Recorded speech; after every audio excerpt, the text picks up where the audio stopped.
What is good, all of our listeners and viewers? Welcome to another episode of Games and Groceries. My name is Adam. And I'm Liz. And I trimmed my beard just for you. That's right, folks. We are here talking about what makes a good follow-up game, including like sequels, spiritual successors, all that jazz. It's awesome. And you're here with us. And we got brand new microphones. So that's pretty cool. Liz, how you doing? Tired.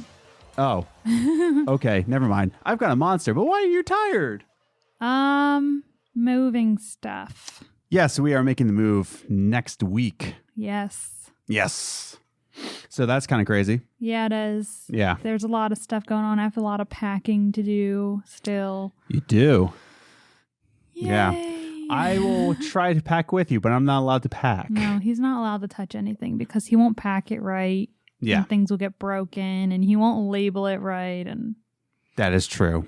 he doesn't have good handwriting to be labeling boxes either. So I have horrible handwriting. I was about to show you my notes, but then it will kind of spoil. If you're watching us on YouTube, it will kind of spoil what we're talking about. So I won't. But trust me, I've got bad handwriting. Bad handwriting.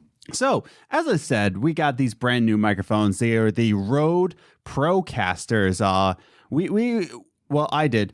I researched these heavily. I watched comparison videos, and I wanted to make an investment for your listening experience. If you're listening to this and saying like, oh, he doesn't have the adjustment right, that's because I'm still fidgeting around with the Yamaha. What do I have? The Yamaha MG10XU. So we're messing around with that. But so far, this is a fantastic mic. This is the mic, if you're watching this on YouTube, this is the mic we've used since episode 4 up until episode 73. It is the Samson Q4, and I just want to give you a comparison. If you're looking to start your own podcast, this is what this mic sounds like. So right now I'm talking to the Samson Q4. What is good, everybody? So you can hear a kind of a difference versus the Rode Procaster, which I'm speaking into now, the Rode Procaster. So if you're looking to do a mic setup, that's great. The mic setup, that's great. But at the same time, if you're looking to start your own podcast and you don't want a big budget, Samson Q4, I'm talking to it right now. It is a $30 mic, and I will always have the Amazon links down below. If you want to start your own podcast, this mic is $30. We've used it from episode 4 to episode 73. So if you like the sound of our podcast, it came from the Samson Q4. It's a dynamic mic. I believe it is a cardioid polar pattern. But yeah, so we upgraded this just for you guys. But yeah, I just want to give you a quick comparison if you're looking to upgrade or if you're looking to start your own podcast. Samson Q4. I love this mic, but this just sounds so much more full, so much more rich. I absolutely love this mic, and I'm just messing with the settings now to make it even better. So let's just jump into the announcements. Not the announcements, but where you can find us. On social media. That's right. We are on the social medias. We're on Twitter at Gaming Groceries, or you can follow us individually. I'm at Ace the Grocer. And I'm at Journey First. So follow us there individually and be friends with us. There goes my wedding ring. It's on my finger again. Hooray! We are on Instagram, Games Groceries, all one word. And you can follow us for not question of the week, midweek speak. You can follow us for gaming memes and all that such. So definitely follow us on Instagram for all of those announcements, as well as find us on our website, gamesandgroceries.com, where you can listen to all of the episodes from the website, as well as find out where you can get the audio versions of the websites, as well as some articles I've written in the past. And finally, if you're watching this on YouTube and you so enjoy this podcast that you're about to hear, definitely hit the subscribe button and notification bell so that you know when all these podcasts are coming out, as well as reviewing us on iTunes or wherever you can find us on the audio versions, iTunes, Spotify, iHeartRadio. Rate us wherever, subscribe to us on iTunes. And with all that said and done, let's just get started with our first segment. Movie Minutes. Movie Minutes is a segment that we talk about the movies that we saw in the past week, whether it be on Netflix, Hulu, Amazon Prime, or in theaters, and we like to recommend it or we don't recommend it. But this week's Movie Minutes actually comes from Amazon Prime. And this is actually the 4K version is also free on your Amazon Prime subscription. And that is the movie Logan Lucky, starring Channing Tatum, Adam Driver, Daniel Craig, Seth MacFarlane's in it. So fantastic. Really, really excellent. But oh no, I gave away my review of it. Super fantastic. But Liz, overall thoughts, what do you think? It was an interesting movie. Yeah. It was definitely different than what you typically see, but it was pretty good. Yeah? Yeah. Pretty decent. Yeah. Yeah, that comes from my first note, which is it is a nice, neutral-paced movie with great casting, by the way. As I said, Channing Tatum, Adam Driver, Daniel Craig, those are fantastic actors already.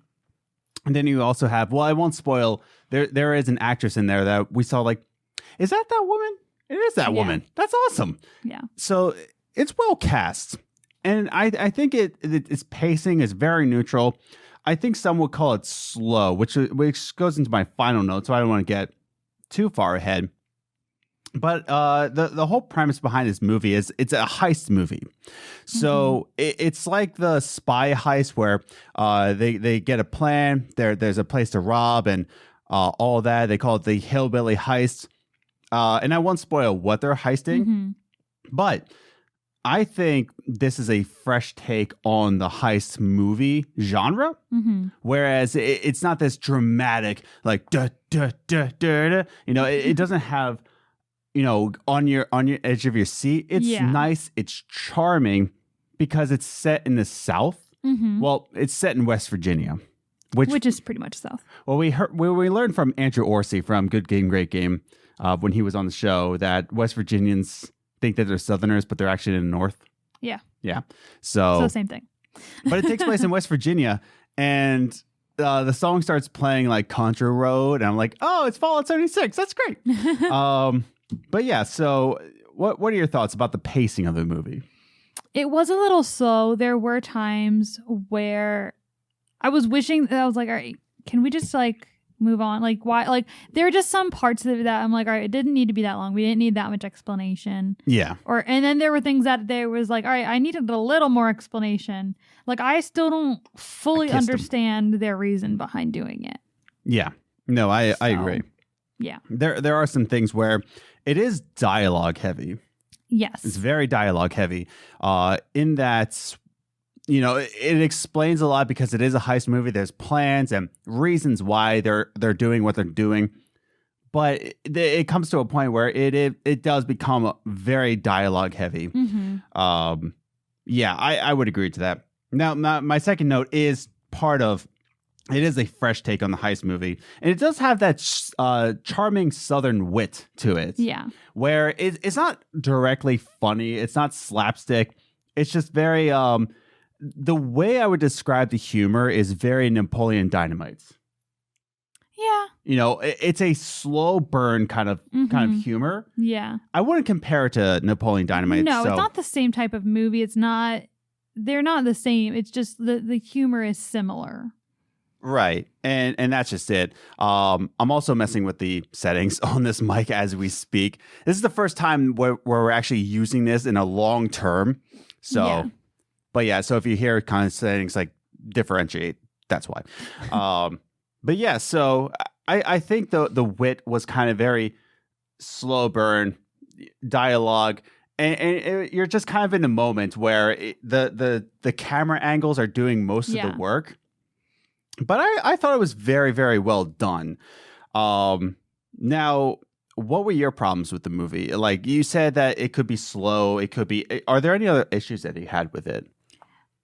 There was just something about it. I'm not sure what it was. But yeah, it was mostly... They didn't explain things very well. Yeah. That was I think my biggest problem is that they didn't really explain the actual reason why they're doing what they're doing. They just kind of threw it together, if you're not paying attention to every little word they say, you're gonna be so confused because there are like brothers in it, and I didn't even realize they were brothers until like the movie was halfway over. Well, that's the thing, is that they did explain it. There's a lot of things that they do explain. Yeah. But like you said, you need to listen to all of the dialogue to understand what the explanation is. And that can be daunting for anybody that doesn't like to listen to a movie more than just experience a movie. Yeah. So the fact that you just said that makes me think that, like, okay, because I could follow the movie, but that's because I was like paying attention to everything everybody was saying. There were times because it was slow paced. I noticed that you were checking your phone more than once. When it's too slow and it's like taking forever for a scene, it's like, all right, I get the idea. I don't need this to last that long. I get distracted because it's just my mind is like, all right, this is boring. Exactly. So let's just jump into our final takes of the movie. Now that we said our notes, I don't want to spoil too much of it because here's the thing. I do recommend this movie. Yeah. It's 2 hours long. Something like that. Yeah, it was about 2 hours long. And the 4K version of this movie is available for your Amazon Prime. So I thought it was very, very good. I recommend this movie, but talking about out of 10, what would you give it? I gave it a 7. I enjoyed the movie. It was a good movie. Yeah. There were just some things about it that I think could have been done better. Yeah, I completely agree. I gave it an 8. So we talked about how we rate movies, and 7 is a decent movie. So if a 5 is an average, 6 is above average, 7 decent. I gave it an 8, a solid film. And I think it's solid because I do like good writing in movies, and I do like good wit. So this is coming from a bias more than just saying that, like, oh, it's an 8. Yeah. Because you gave it a 7. Yeah. And I would say that I gave it an 8 because I do like dialogue-heavy movies. And I think that's that. And I do love Napoleon Dynamite. I do love that humor. You don't really like... Well, I don't like Napoleon Dynamite for the story and the type of thing. Exactly. But I enjoyed the humor in this movie. Yeah, you enjoyed the humor. It was just everything in between it. Yeah, exactly. But yeah, I gave it an 8 because I think it's a solid film. It had great camera angles. Like the camera did a lot of the work for the humor behind the movie. And I really think that this movie did an excellent job to do what it set out to do. Yeah. Which was to be kind of a comedy, but a slower comedy heist movie. And the casting also put it up there with an 8 because Daniel Craig did an amazing job. Yeah. Daniel Craig did a really good Southern accent. Yeah. Channing Tatum did a really good Southern accent. Channing Tatum did a really good Southern accent. So did Adam Driver. They all did pretty good. They all did really good. And they all just played their roles very excellently. Very greatly. Just making up words here. I am. But yeah, I think that this movie was fantastic for what it set out to be. It's not perfect. It's definitely not perfect because, like you said, you do need to keep up with the dialogue to keep up with the story. Yeah. But at the same time, I think this movie did what it set out to do. And I applaud it for that. So, any other thoughts? No, I mean, I think that covers everything with this movie. Yeah, pretty much. Pretty simple. Yeah. So, again, the movie title is Logan Lucky. You can find it on your Amazon Prime subscription, including the 4K version. It stars Channing Tatum, Adam Driver, Daniel Craig. I'm going to spoil it because also at the end, Hilary Swank is in it. Yep. Yeah, we looked and was like, Hilary Swank. That's both awesome. of us were at, yeah. Hilary Swank? That's Hilary Swank. Also, Seth MacFarlane plays a race car driver with a mustache, so it's pretty fun. And a lot of hair. So, but yeah, definitely check it out. I recommend it. Yep. It's a good 2 hours. But, keep your expectations as that. It's kind of slow. But, yeah, that is Movie Minutes. So let's move on to our next segment. Top 3 Gaming News. The top 3 gaming news is game news that we saw in the past week, and we like to rank it 3, 2, 1, just to give you a condensed version of what's going on in the games industry. And just a little spoiler, I did not put anything from BlizzCon into the top 3 gaming news, but that's actually shocking. it is. We were so expecting something to come out of that. Well, no, There was. Yeah, I just mean like something we were expecting things like news, drama. But these are the three that I thought were really interesting. Mm-hmm. But what was I saying before? Right. BlizzCon, the president came out. This is kind of like an honorary top 3 gaming news right here. The president of Blizzard came out in front of BlizzCon and pretty much said, "We're sorry. We're sorry that we did that to Blitzchung." He actually never mentioned Blitzchung. Oh, jeez. He mentioned the situation, never really mentioned Blitzchung or the commentators or anybody else that he banned. He pretty much said, "We're sorry. Thanks for keeping us compatible or accountable, compatible." And then he, waved his hair in the wind like, "Let's get into some games." And then, oh, jeez. And then then the announcement of Diablo 4 was announced as well as Overwatch 2. So, that happened. But this news is better. Yeah, I would say. There were some things that came out of BlizzCon, but, nothing like, Diablo Immortal. So that was kind of trash. But let's just go into this because we forgot to rank these, but I got my own ranking in my own head. So we're just going to go into what I say is right. Fine. So number 3 gaming news. In response to the poor reception of Ghost Recon Breakpoint, Ubisoft has actually announced a patch for the game that is supposed to be both radical and immersive to Ghost Recon Breakpoint. So this news came out not too long ago in a blog post, and it's really cool. Because they delayed so many games, including Gods and Monsters. They delayed Watch Dogs Legions, the Quarantine for Rainbow Six Siege, and more than anything else. So now they're really working on a massive patch behind Ghost Recon Breakpoint. And I just want to read you the blog post that was written. It says this. In line with this vision, and they're talking about, Ghost Recon Breakpoint. I'll have the article linked down below if you'd like to read it. But they say this, in line with this vision and the feedback we received, we are working on a more radical and immersive version of Ghost Recon Breakpoint. We also want to let you tailor your experience to the way you want to enjoy the game, since the freedom of choice has always been a part of the Ghost Recon DNA. So Liz, opening thoughts. What do you think of this? I mean, it sounds like it's a good idea. I mean, we've always said that it's better to delay a game and make it better. Which actually we're going to talk about on Wednesday. Yes, we are. Yeah. I'm also still messing with the Rode Procaster settings because I feel like I sound too low in the microphone, but that's okay. Forgive me, please. I have a low voice. But yeah, so I really enjoy this. And like you said, the delay for all of this, the delay for the game so they can focus on Ghost Recon Breakpoint. It's probably all hands on deck because it was like really bashed by both like critics and players because it was just a trash launch. So it's, again, better to delay it. Yeah. Make it amazing. Exactly. So, and I like how they're saying you're going to be tailoring to the players' experiences. I don't know what that means, but it sounds exciting. Yeah. Radical.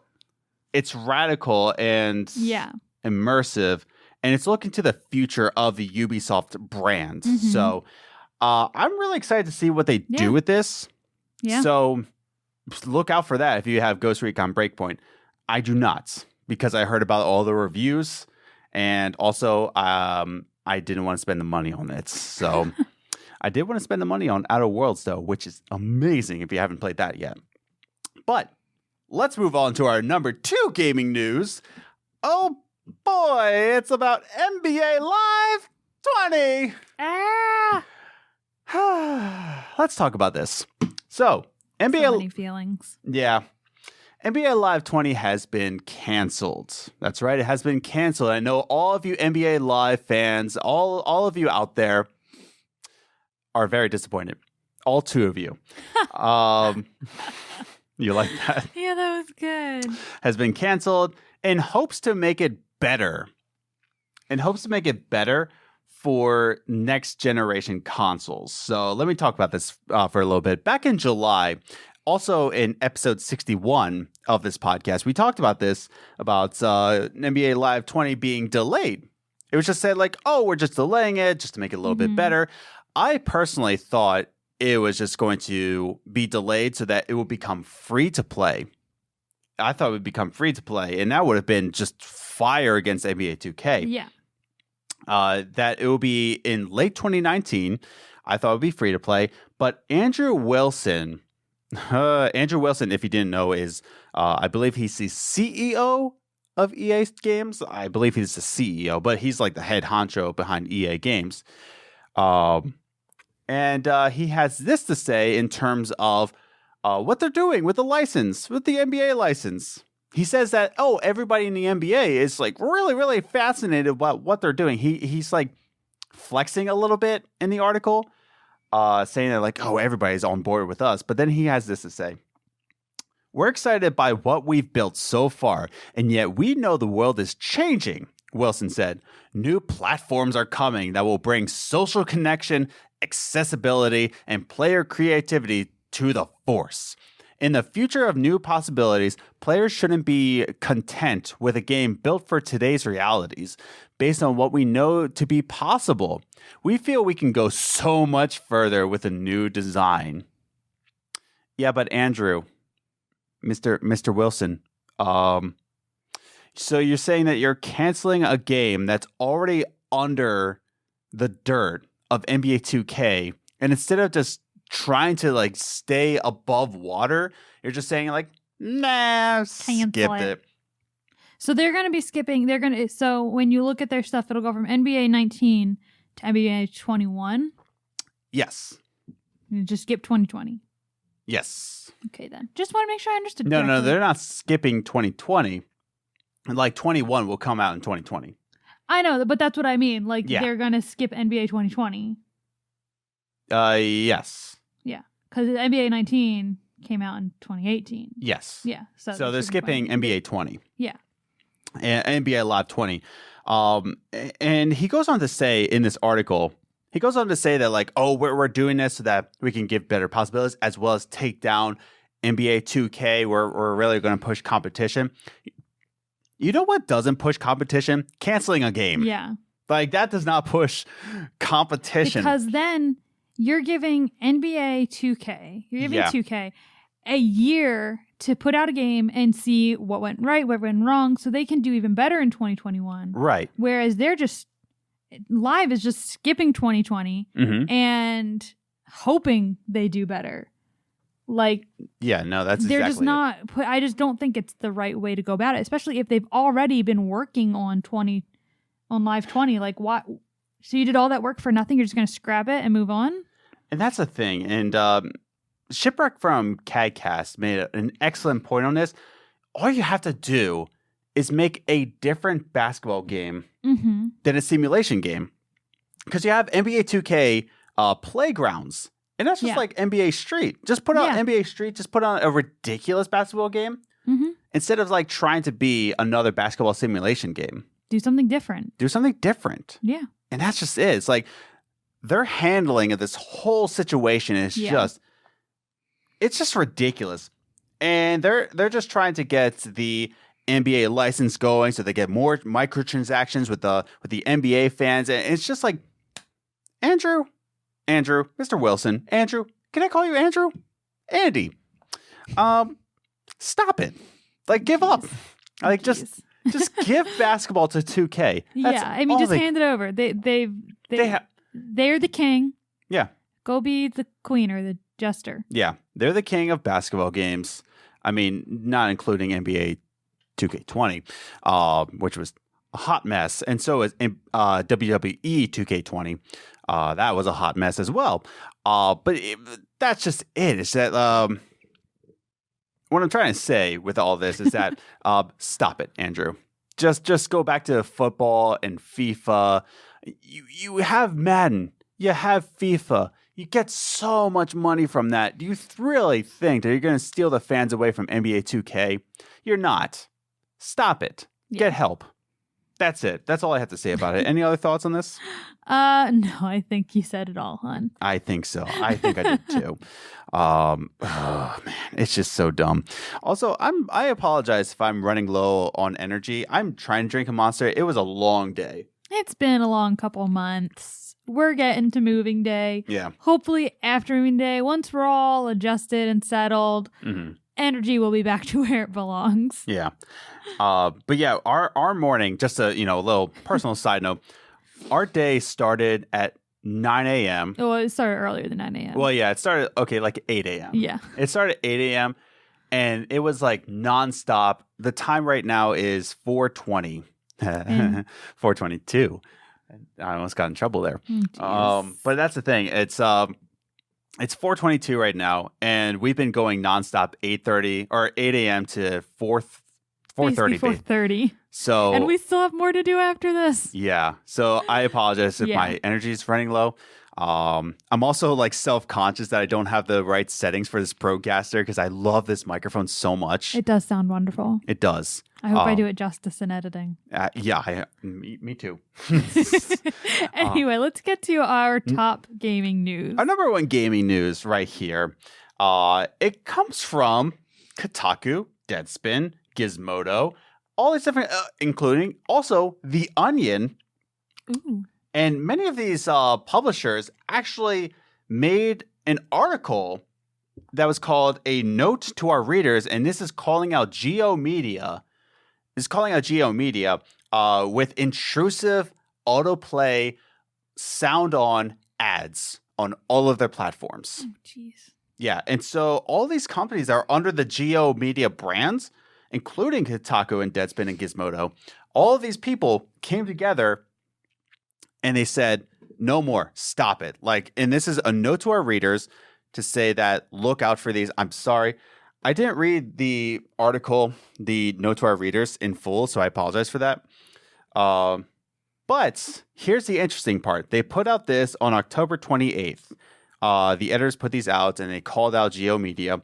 On October 29th, the next day, these articles were taken down, and it was confirmed by GMG Union that it was Geo Media that took them down. It was not Kotaku. It was not Gizmodo. It wasn't any of these publishers. It wasn't any of these editors. It was actually Geo Media that took down these articles. And all they're trying to say is listen, we're trying to respect our audience. We're trying to respect our readers. And I'm sorry, but we're calling you out for these intrusive ads. There's ads, okay? Ads are a thing to stay in business. Mm-hmm. And that's just it. Someday, hopefully, this whole thing will be monetized. This YouTube channel, this podcast will be monetized. And guess how we put bread on the table? That's right, folks. It's ads. Yeah. But the point that they were trying to make is that there are advertisements, okay? Mm-hmm. And then there's intrusive advertisements. When you're just clicking on an article and it just pops up, autoplays, sound on, that's intrusive, okay? But terrifying. Yeah. But I like what YouTube did with the ads because I've noticed in a lot of the videos, you'll actually see a little box sometimes. Hopefully, right here someday. And I'll actually say ad in 5, 4, 3, 2, and then the ad, it will actually warn you. Warn you, hey, there's an ad coming in a couple seconds. Yeah. And that's just it. It's that, I want to not confirm because, big deal over here. Advertisements are needed for businesses to stay afloat, for YouTube channels, mm-hmm. for business articles, for all these people to, make a paycheck. Yeah. But Geo Media is just going off the edge. And after this article came out, there's another factoid that actually said this. Well, before I get to there, I'm going ahead of myself. But GMG Union actually confirmed that Geo Media took it down with this tweet saying, the GMG Union has been informed that posts across our websites have been, let me read that one more time. The GMG Union has been informed that posts across our websites asking for reader feedback on autoplay ad campaigns were taken down by management. We condemn this action in the strongest possible terms. Wow. And this campaign for readers, right, to say that, like, write to Geo Media, tell them to stop these ads, right? In response to this, it has been confirmed that Geo Media has received more than 1,300 emails from readers. And you know what Geo Media did? You know what they did? No. I'm actually going to point the mic here. Oh, man, it sounds so much better when it's in front of me. Oh, man, I feel like an idiot. It's okay. We all still love you. Yeah. So I'm just going to put it in front of my face from now on because it sounds so much better. Anyways, but you know what they did? You know what Geo Media did? Instead of just saying like, well, you know, listen, okay, we appreciate your feedback. We love what you do. No. Instead, they took down these articles, and not just took down these articles, but they fired editors. Oh my. They fired the editors behind, I believe it was Gizmodo. And again, I apologize if I'm not researching this correctly. It's been a long week. But a lot of important people from these publishers actually got fired for free speech, for saying that, listen, we respect our readers. We respect everything that they do. And we respect that they love us and they love our media. And we love, ads are fine. Ads are fine. Yeah. Ads are fine. Okay. That's the point, is that ads are fine if you're putting bread on the table. But when you're intrusive on other people, that's where it crosses a line. And Geo Media will actually slash people for saying that we love our readers that much. What are your thoughts on this? I mean, I don't think there's really much to say about it. It's just dirty. It is dirty. It's just there's no proper response to that. It's just disappointing in people. It is. I have nothing more really to say about this. Other than, you know, trying to put us in a brighter note before we go into our talkie time. When was the last time we went into talkie time on a good note? Write in the comments below if you were watching. If you remember when the last time we went into talkie time on a good positive note, let us know.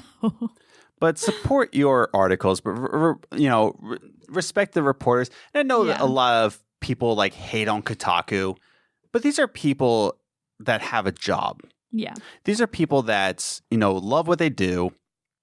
And, you know, they just try to respect you as a reader and they get fired for it. Mm-hmm. So, again, not trying to white knight here, but, you know, respect people who are just trying to look out for you. Yeah.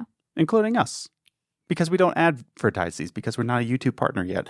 Anyways, so if you made it this far in the podcast and now the voice actually sounds crisp and clean, I love you so much for getting this far, even though I'm an idiot.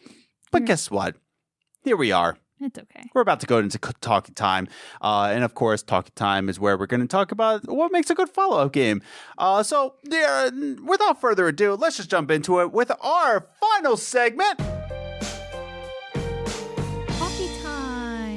Every single week here on the Games and Groceries channel or the podcast, we like to talk about, you know, different things within the gaming industry, including female gamers, as well as last week we talked about why Fallout 76 was judged so harshly. But that's not what we're talking about this week, because that was last week. This was this week. In episode 74, we are talking about what makes a good follow-up game. And this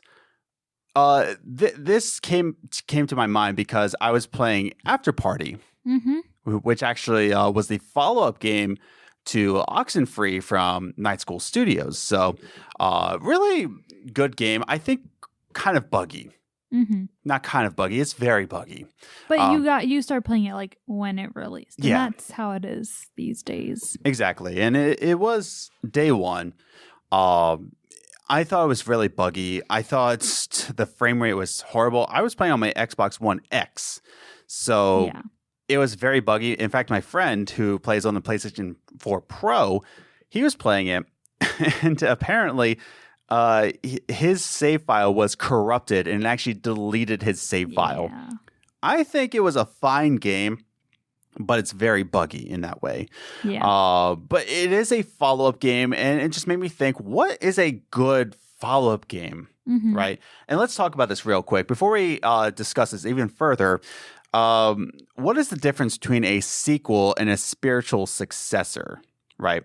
So let's define the terms here, right? So a sequel. Liz, I'll let you take this over. What's a sequel? So a sequel is that it's the same story. Right. So I've risen up in the ranks. really, because you need to be taller. I do. But a sequel is when it's the same story but like a next chapter. So Right. we had The Last of Us and we're moving on to Last of Us 2. It's following the same people, same person. I haven't finished Last of Us, but whatever. Yeah. But it's following the same story, same people. So it's a sequel. Yes. And even I guess you could say Life is Strange Okay. because it's got the same name. Yes. So usually it's the things that say this and then this 2. Yeah. And then this 3. So it's usually that where it's the same story, same people, following the same stuff. So I can that agree would to be that. a sequel. Yeah, and that's what it is. Like a sequel is just a direct follow-up. Yeah, it's continuing the story from the previous chapter. Right. Much like you said, Last of Us to Last of Us 2, it's a direct sequel. Yeah. Right? Whereas the Final Fantasy games, except for Final Fantasy X, and then you had 10-2, right? All the Final Fantasy games are not, direct sequels. But then you have spiritual successors at the same time. And spiritual successor, what that is, it's not a direct sequel. It doesn't continue any sort of storyline whatsoever, right? But it does use kind of the same elements and the same gameplay. It's similar in a way of this looks like a certain game, but it's not. Much like Ukulele. Ukulele is the spiritual successor behind Banjo-Kazooie. Yeah, and you can tell it's the same art, same colors. Same directors. Exactly. Yeah, it's all made by Rare, I believe. I believe Rare did. But they're not related. Yeah. I might be wrong about that. But it's not related to the storyline, but it's the spiritual successor behind Banjo-Kazooie. So that's where we talk about a follow-up game, right? And I don't know if I would define After Party as the spiritual successor to Oxenfree. I would. You would? Yeah, because it's not the same story. It's not the same. It's nothing the same. Yeah. It's just the same art style, same director. Mm-hmm. Yeah, it's the same company that made it, but they're different games. Yeah. And it came after Oxenfree. I would agree to that. And that's just it. Is that like it is a spiritual successor in that way. Yeah. It's a similar game with similar gameplay. It is. But they're different stories, different people. Yeah, when you play After Party, you can definitely feel vibes of Oxenfree. Exactly. Right? And in fact, what I didn't know when I was playing it, but as I was listening to the voice, I was like, is that really? Your personal demon is actually the same voice actress behind Alex from Oxenfree. Mm-hmm. So I thought that was a nice touch. But I might be wrong about this, but write it in the comments down below. Would you say that After Party is the same, or After Party is the spiritual successor behind Oxenfree? I would think so. I would think so too. I would think so. But yeah, there's sequels, there's spiritual successors, there's just follow-up games even. And I believe when we're talking about a follow-up game, is a game that's not a spiritual successor. It is not a sequel. Mm-hmm. It's just the follow-up to that. And man, I'm just trying to think of like one that's just a follow-up to the game. Because even Assassin's Creed Origins to Odyssey, I wouldn't even consider that a successor. Yeah. I wouldn't even call it a sequel, but it's in the same... That's different. I think that's a saga. Yeah. Same universe, Mm-hmm. but different story. I don't know. Yeah. I don't know the definition of a saga, so don't fight me on that. Don't fight me. I don't know. Yeah. I'm just making things up as I go here. Yeah. But I just work here. But I feel like that would be more a saga. Right. Now, if we're talking about a follow-up game, then we're expecting a follow-up game from another person, much like After Party, right? Mm-hmm. After Party, like from Oxenfree, from the same studio. When we're talking about a follow-up game, do we generally want more of the same, or do we want a brand new direction, new visuals, new everything? Do we want a brand new thing or just more of the same? What would you say about that? See, I am tempted to say I want the same. I know what I like. Yeah. And I want more of that. Like with Life is Strange, I really wanted to continue with Max and Chloe in the season 2. Yeah, I would agree with that. And I really wish they would have done that after playing so far in season 2. Yeah. But we're not talking about that right now. Right. But now I'm looking at today's day and age where they literally haven't come up with any good original ideas, that they're just taking from our childhood and either remaking it or rebooting it. And it's driving me crazy because I just feel like no one has good original ideas anymore. Yeah. And so now I'm thinking, take me something new. Yeah. Give me something new, because I'm getting really tired of seeing all my shows being rebooted and remade, like movies being remade and being rebooted. Like, no, you only need so much of that. But I'm really happy about Liz McGuire, so I guess I'll let go. Jeez. No, I would agree with that. And it's same of like, do I want more of the same? Do I want a new direction? And I hate how so many things are just remade, rebooted, and I want a new direction. Yeah.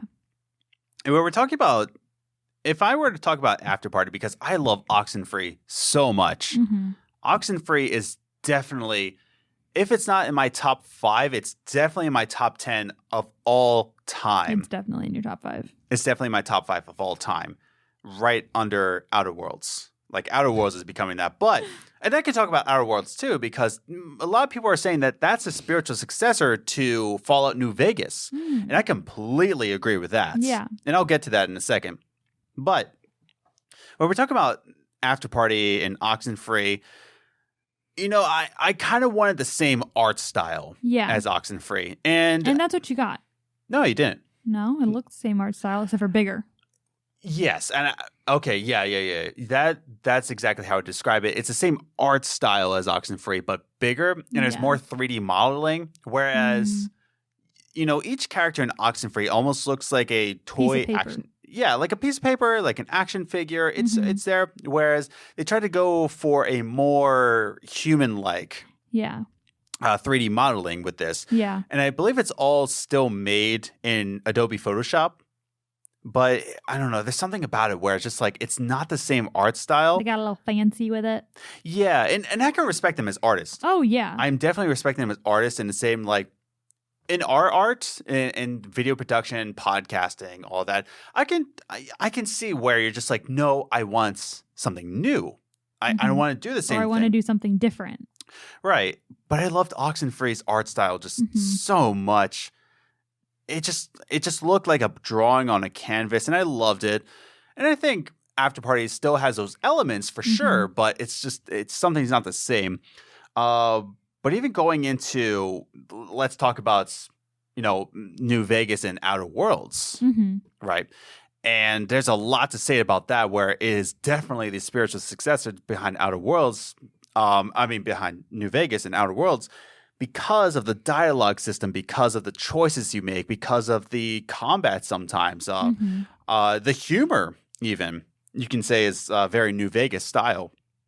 But I like how they just followed it up. It's the same kind of style as New Vegas, but so much more color. And it's just so much more funny. Like, it's very humorous game. But yeah, when we're talking about, do we want more of the same or do we want a new direction? Would you say you lean towards a new direction? Yeah, I feel like if you're going to do something different, go all the way. Yeah, because in my opinion, I'm very much a purist and I love more of the same. Yeah. But with a new combat system, new gameplay. Yeah. Like Uncharted. Yeah. Uncharted. Like, I'm thinking in the terms of After Party, like, it sounds like they really just tweaked the art style. They did. So you didn't really watch too much. I only watched the end. Yeah, I played it while you were in work. But it seems like they just tweaked the art style. So I feel like if they had just gone all the way and changed the art style almost entirely. Yeah. Like, I don't know. I feel like maybe it would have been better with that. So I feel like either go all the way or don't change it. Yeah. Because people saw it and were like, oh, it looks exactly like Oxenfree. I'm going to love it. But then it wasn't really like Oxenfree. Right. So, Yeah. yeah.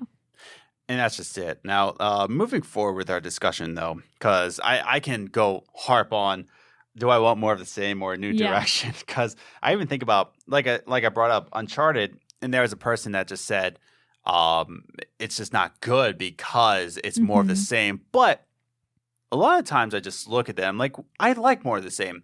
If you told me there's a Halo game coming out, maybe called, I don't know, Halo Infinite or something like that. And you said like, hey, Adam, it's exactly like Halo 2.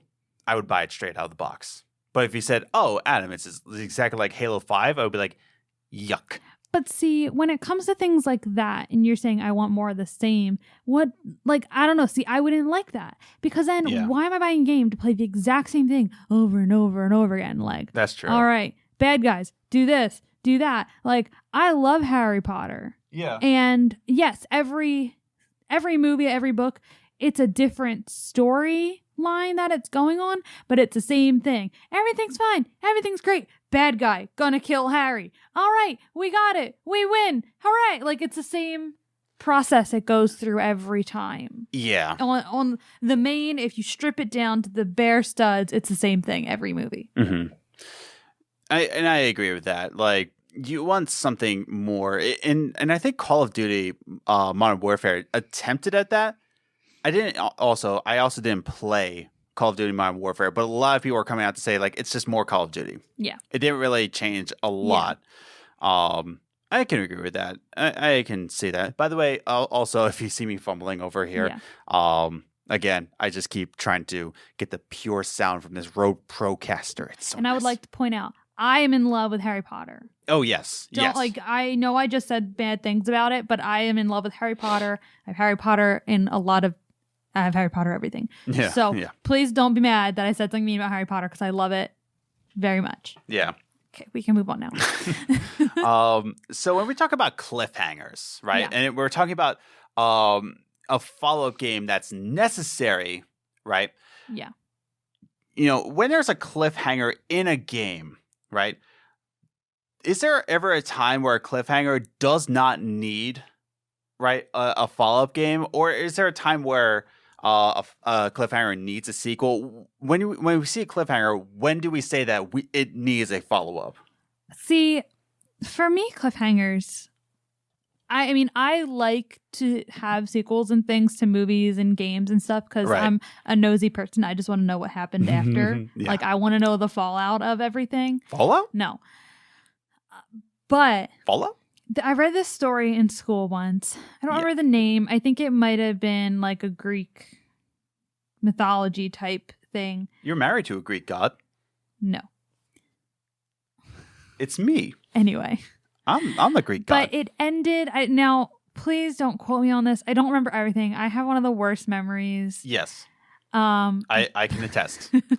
But I remember it was this ending, and he was like, the main character was in this arena, like one of those Greek arenas. Right. And at the very end, it's like, and then the gate opened, and it was either going to be something that he could beat easily or something that was just going to maul him to death. Oh. And fancy. It just said, and the gate opened, and that was the end. And he never found out what happened to him. And we talked about it in class because it was an English class. We got to talk about symbolism. Yeah. So we had to talk about it. And my teacher was like, that type of ending, the writer wants you to choose the ending. It allows you to use your imagination. Yes. And what you thought, and it's letting you choose because there's no follow-up. There's nothing. It doesn't continue or anything. It's just the writer wants you to decide what happened. Right. So I like that.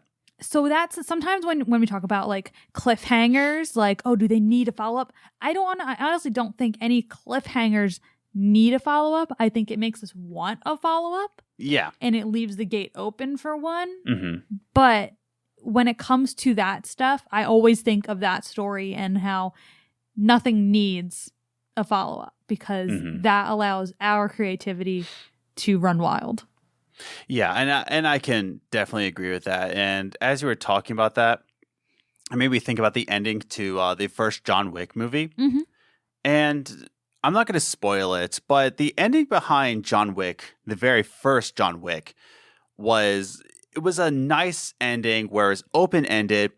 Anything could have happened. And it wasn't even a cliffhanger like what you described. Yeah. That wasn't John Wick wasn't really the cliffhanger. No. But you could just leave it to just like saying like, if you want any closure, find out for yourself. Mm-hmm. And I liked that about John Wick. And then they made 2 and 3. And I was like, is this really necessary? Yeah, but 3 was really good. 3 was amazing. I loved Really John Wick good. 3. I know some people were like, oh, it was really cheesy. It was really corny. But it was so good. Yeah. And It was amazing cheese. what? It was amazing cheese. They said it's cheesy, but it was good cheese. It was Gouda. Gouda Gouda. Anyways, but yeah, and I think we can end there because, you know, you hit the nail on the head. I'm just that good. Yeah. But yeah, I think a good cliffhanger that needs a sequel can't be begged for, you know, and I see it all the time with both movies and video games, and they set up an ending like, hey, publishers, if you want to know the end, Yeah. money, please. Yeah. And it's like, stop it. But, and this brings me to my next point. A good follow-up game, it can't be something that is begged for by the fans or even the publisher or even the game developer. And what game that really brings it to mind is Force Unleashed 2. That game was hot garbage. It really was. I remember when that first came out, and if you played the Force Unleashed, the ending was fantastic. Like it didn't have a cliffhanger. It didn't leave you open ended. It set up Episode 4 of the Star Wars saga. Episode 4 being A New Hope. It set it up so well. It was fantastic. And then they said Force Unleashed 2 is coming out. Excuse me? And I think it's just because Force Unleashed just had amazing gameplay behind it. It was a very memorable game. I absolutely love it to this day. But then when Force Unleashed 2 came out, it was such a bullcrap concept to it. Hold on. Oh, no. Bullcrap concept! I haven't used that button in a while, so I had to do that. Oh, jeez. But it was. If you played Force Unleashed 2, I won't spoil it again. Actually, no, I won't. I won't. Because it does spoil Force Unleashed 2, or Force Unleashed the first one.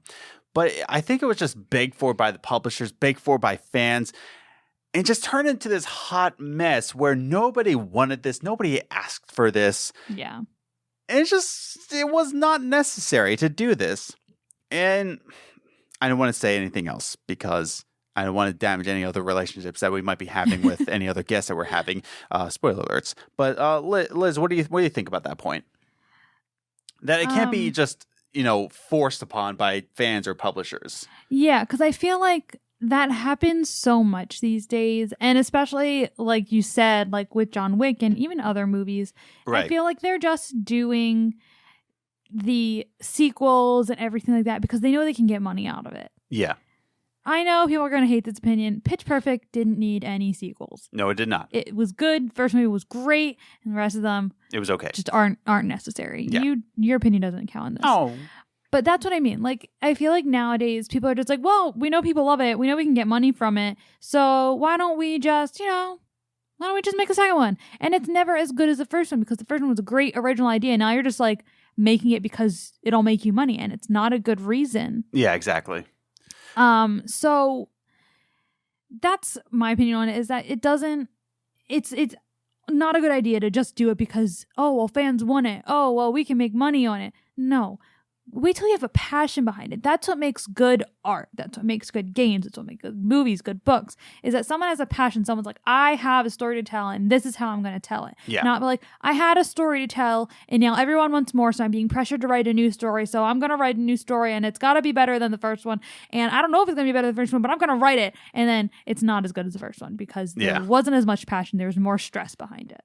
I agree with that. So, Yeah. yeah. And that's the thing. It's just like, I think fans can almost ruin like the expectations behind each story within the sequel to it, because if it's forced upon by publishers, if it's forced upon by moneymakers, if it's forced upon by fans, then the expectations just get so high for what it should be. Mm-hmm. And again, like I keep thinking about movie examples. We both keep coming up with movie examples. So I'm not going to try to, but I'm not going to say anything because it's going to be another movie example. And it's like, this is a gaming podcast. I understand that, but we love movies. we also love movies. But that's just it. Is that like I think our expectations can almost overpower the intended vision behind a sequel even. Yeah. So let's say by chance, right, that a sequel or a follow-up or a spiritual successor is intended by a publisher, by a developer, right? They want this, and then our expectations kind of ruin that. Mm-hmm. Or not ruin it, but it overpowers what the intended vision is. I think of my own opinion about After Party, and my expectations for what Oxenfree was and what Oxenfree meant to me. Mm-hmm. In fact, I want an Oxenfree tattoo. I want it to be on my back, and it's like the little triangle thing. And then I wanted to write, "Is leave possible?" That'd be pretty dope. But my expectations behind After Party kind of ruined it for me. It overpowered what the intended vision of After Party is. And it's not supposed to be Oxenfree. Yeah. It's not supposed to be. And the more I think about it, it's not supposed to be Oxenfree. It's just supposed to be a new game from Night School Studios. Yeah. It's not supposed to be Oxenfree 2. If you want Oxenfree 2, just click continue timeline on Oxenfree, and then you'll know what I'm talking about. But that's just it. Is that like it's not supposed to be that. It's supposed to be After Party. It's supposed to be its own separate game. What are your thoughts on that? No, I mean, I definitely agree. It's supposed to be its own separate game, and that's when you run into that problem with when collect your thoughts, Liz. That's when you run into the problem when you're making the same art style, when it is extremely similar. It does do that where, the art style was so similar that you did think it was going to be like Oxenfree, but it wasn't. And that's where it's going to run into problems with consumers, is that everyone's like, oh, it's just like Oxenfree because it looks just like it. It has the same art style, it's the same everything. When really that's just the style of the producers and the creators and everything. So I think that's the problem with that type of thing, when you have the same art style for completely different games. Yeah. No, I highly agree with that. And and it's a shame because there's an intended vision behind it, and there's something to do with that. And there's so much enjoying this follow-up game, and yet our expectations just shatter it. Yeah. And we're not actually looking at what the developer wants you to assume about this game. Not assume, but wants you to experience about this game, and yet our expectations and everything that we want this game to be is just, it's just falling flat. Yeah. And I think that can ruin everything. Yeah. But to close out our discussion with this, I think overall a good follow-up game stems from the passion project of developers. It's not forced upon by fans. It's not forced upon by publishers. And what a good follow-up game, whether it be a sequel, a spiritual successor, or just a plain old follow-up game. It doesn't do anything. It just comes the passion of the developers. It's delayed. It's written in that way. Kind of like Last of Us Part 2. It was written that way. If there was only Last of Us and the way it ended, I would have been satisfied. I think the way Last of Us ended, it didn't need a sequel, but looks like the way they're writing Last of Us Part 2, it's coming from a passion project because one, it's taking 7 years. Yeah, and if something takes that long to do, then that means that they're doing it because they want to continue the story. Because I believe it came out in 2013. Like if you think another movie example, sorry. Go for it. But Princess Diaries. Yes. The first one came out and everyone loved it. But they waited a good 7 to 10 years to put out the second one. Yes. So we're all just like, so then you can look at it and say, all right, they wanted to continue that story. Yeah. Because why make the second one 7 years later? Exactly. You know what I mean? So that's when you know that it comes from a place of passion where the creators who made the first one want to tell you the rest of the story, want to tell you what happened after. No, I highly agree with that. But yeah, I think that's what stems from a good follow-up game is just Yeah. that they want to do this. The developers Yeah. want you to experience the game again. It's not followed by dollar signs or publisher pressures or fan pressures. It's Yeah. something that they want to do, enjoy to do, Yeah. and just following up the story. And I think Princess Diaries is the prime example. Thank you. But no, I think that's just where it all lands is that when you have a follow-up, a sequel, it'll always be good if there's passion behind it. Mhm. You can tell when there's passion behind it or when there's money behind it. Yeah. Or at least I can. So I think we can end this discussion here because we're both tired and I'm very self-conscious about the way this sounds. It sounds amazing.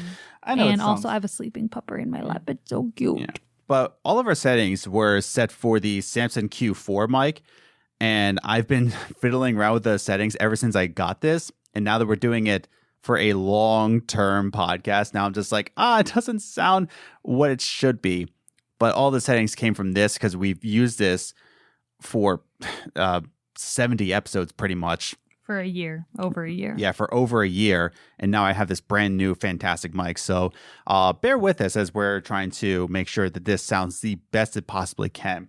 But if you enjoy the sound of this microphone, I will have an Amazon link down below. But also, give us some feedback. Make sure that we know that we're doing okay. Please validate us. I need validation. Also, if you know that story I referenced with the arena and stuff, let me know if you know what it is, because I really don't remember. I think I read it in middle school or high school. So write it all in the comments down below. They're right down there. If you're watching this on YouTube, they're right down there. Go ahead and do it.